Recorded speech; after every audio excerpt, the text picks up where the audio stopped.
और अधिकतर बात में क्या होता है ना, लड़के लड़कियों का रिलेशनशिप में क्या होता है, एक दूसरे को वो जानते नहीं है शुरू में, ठीक है। लेकिन डेटिंग पे करते हैं, व्हाट्सएप चैट, वीडियो चैट, ये सब तो करते हैं, तो फिर जानते तो है ना।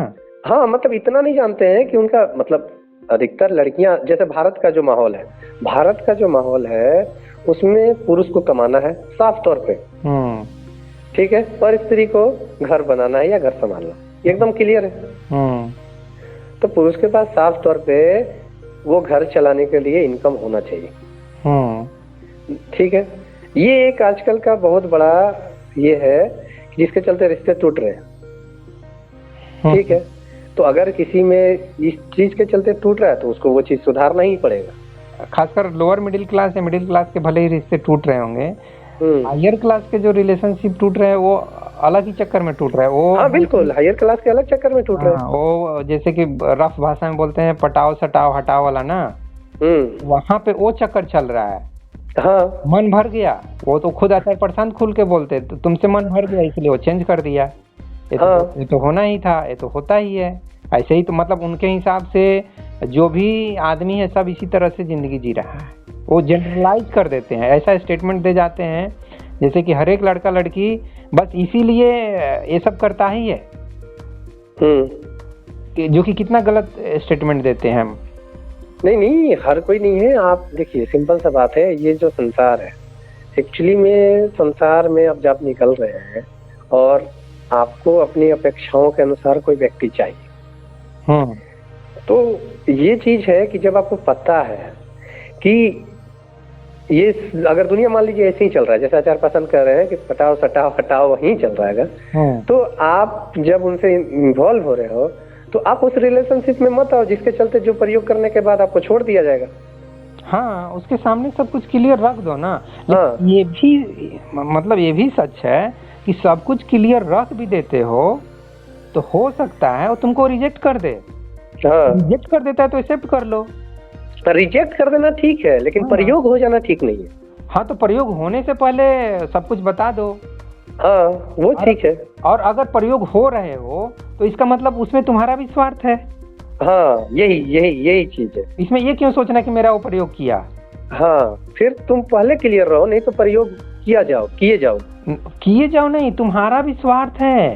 हाँ, इसमें क्या है भाई। ये देखिए, ये ऐसा है जैसे कि कोई लड़की मान लीजिए लिव इन रिलेशनशिप में रह रही है, चाहे लव अफेयर में रह रही है, और बाद में जब शादी नहीं कर रहा है तो उसके ऊपर इल्जाम लगा दिया कि ये मेरा बलात्कार कर रहा था। ये क्या मतलब हुआ। अरे मतलब जब शादी नहीं करने के लिए जब रिजेक्ट कर दिया कि हम नहीं शादी करेंगे, तब उस समय वो सब कुछ जो किया वो बलात्कार हो गया। उसके पहले वो बलात्कार नहीं था। नहीं, उसके पहले नहीं था। उन दोनों का अपना स्वार्थ, जब तक दोनों का स्वार्थ पूरा हो रहा था, एक का स्वार्थ पूरा हो गया तो, और एक का पूरा नहीं हुआ तो इसका मतलब हम ये नहीं बोल सकते ना कि वो गलत हो गया। नहीं, उसमें तो वो गलत नहीं है। एक का जल्दी स्वार्थ पूरा हो गया, एक का जल्दी मन भर गया। तो वही चीज है, किसी पे आप मतलब कबीरदास की वही बात याद आती कि बुरा जो देखन मैं चला, बुरा न मिलिया कोई, जो दिल ढूंढा अपना मुझसा बुरा ना कोई। आप अपने अंदर का भी स्वार्थ को देखो ना, कि मैं भी अपने स्वार्थ को पूरा करने के लिए उसके संपर्क में गई, उससे रिलेशनशिप बनाई, चाहे वो बनाया।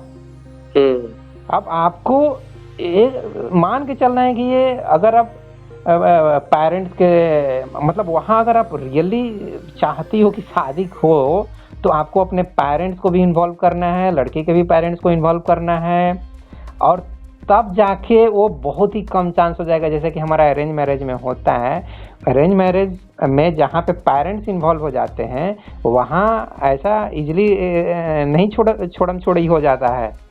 नहीं, वैसा नहीं हो पाता है। आप वहाँ पे पेरेंट्स आपको दबाव डालते हैं कि अगर ऐसा करते हो तो हमारा क्या इज्जत नहीं है समाज में, फिर उधर भी बोलते हैं हमारा इज्जत नहीं है, और तब जाके लड़का समझता है कि नहीं मैं यार गलत कर रहा हूँ, या लड़की समझती है कि मैं गलत। लेकिन पेरेंट्स को इन्वॉल्व नहीं करते और छुपन छुपाई का खेल खेलते हैं, पटाव छटाव हटाव का गेम खेलते हैं, और फिर बाद में डिप्रेशन में चले जाते हैं, या आचार प्रशांत के सामने जाकर रोने लगे कि मैं तो ऐसा सोची थी, मैं तो ऐसा सोचा था, वो मेरे साथ ऐसे कर दिया, आप अब उपाय बताओ। अरे आचार प्रशांत का मतलब वो क्या है, वो मतलब भगवान है कि आपको उपाय बताएंगे। क्या उपाय बताएंगे, वो प्रवचन देंगे। प्रयोग होने से पहले आप उन सब चीजों को समझो कि ये बुरी से बुरी स्थिति आएगी तो मैं क्या करूंगा। इससे अच्छा कि जैसे कि करेक्ट नॉर्म हाँ, क्योंकि बुरी से बुरी स्थिति आ भी सकती है और आती ही है। बुरी से बुरी स्थिति मतलब आप सब कुछ छुपन छुपाई में खेल रहे हो, तो बुरा स्थिति यही होगा कि वो लास्ट में उसका मन भर जाएगा, वो छोड़ देगा, बस यही होगा बुरा स्थिति, और क्या होता है। हाँ, तो इससे अच्छा कि ये चीज नहीं हो। आप इन्वॉल्व होने से पहले अपने, जैसा आपने कहा कि पेरेंट्स को इन्वॉल्व कर लो, ये बहुत अच्छा है। हाँ, वो तो आज के टाइम पे इवन कोर्ट ने बोल दिया है कि आप अगर लिव इन रिलेशनशिप में जा रहे हो तो आपको अपने पेरेंट्स को बताना है। वो बेचारा सुप्रीम कोर्ट कि ये गलत हो रहा है इस लिव इन रिलेशनशिप में, पेरेंट्स को बता नहीं रहे यूथ, और नाबालिग हो चाहे बालिग हो, कम उम्र की वजह से उतने मैच्योरिटी आती नहीं है, और बाद में सारे लोग कोर्ट में जा रहे हैं, लड़ रहे हैं। ये तो उसने नियम बना दिए कि पेरेंट्स को बता के आपको ये सब लिव इन रिलेशनशिप में जाना है।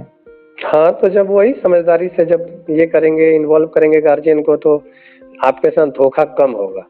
और ये सब की गहराई में आप मतलब इसी चीज के लिए अध्यात्म आपको बोलता है कि आप अपने को जानो, अपनी शांति से बैठो।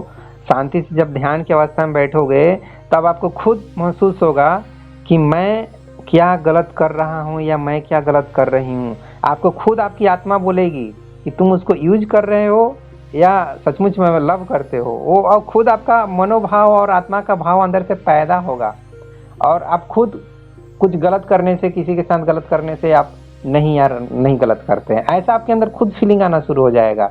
या कोई आपको यूज करने का कोशिश कर रहा है तो आप रोक दोगे उसको कि नहीं यार मैं ये नहीं कर सकता हूँ या मैं ये नहीं कर सकती। ये सब भी आपको, ये अध्यात्म आपको ताकत देती है समझने का और अनुभव करने का। ये भी अध्यात्म का और ध्यान का फायदा होता है।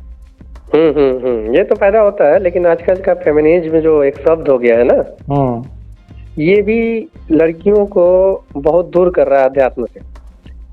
कि नहीं, ये सब चीजों में नहीं जाना है, तुम्हें ज्यादा मतलब उधर जाने से तुम बहन जी टाइप की लगोगी, ये मॉडर्न नहीं लगोगी या नहीं लगोगे लड़कों को।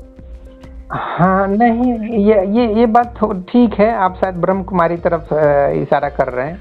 मैं तो बोलता हूँ, मैं ध्यान करता हूँ, चाहे आप तो शायद थोड़ा सा संन्यास तरफ जा रहे हैं। मैं तो 100% संसारिक आदमी हूँ। मैं तो कभी इस सब में साधु सन्यासी वाला लाइन में गया ही नहीं।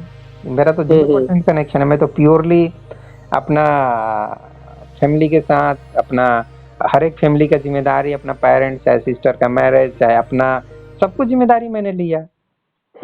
अब फिर भी आप देखिए, मैं ध्यान की बात करता हूँ, आत्मा की बात करता हूँ, आत्मा को समझने के लिए साइंस ऑफ सोल का वो कॉन्सेप्ट दिया हूँ।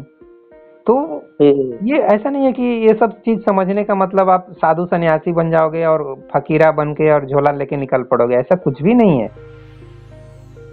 बल्कि अध्यात्म आपको बिल्कुल डाउन टू अर्थ, बहुत ही रियलिस्ट नेचर बना देता है आपको, एकदम कड़क। मतलब इसीलिए मैं श्री कृष्ण की बात तुरंत ला देता हूँ कि श्री कृष्ण जैसा कड़क इंसान कौन होगा। नहीं, अब उनसे कड़क कौन होगा? उनसे ज्यादा इन सब चीजों में खड़ा होने वाला, संसार में खड़ा होने वाला कौन रहेगा? वही ना, गुंडा से भी लड़ेंगे भाई। देखते हैं तुम्हारे अंदर कितनी गुंडई है, मैं भी एक गुंडा हूँ। श्री कृष्ण का यही है इनडायरेक्टली मैसेज।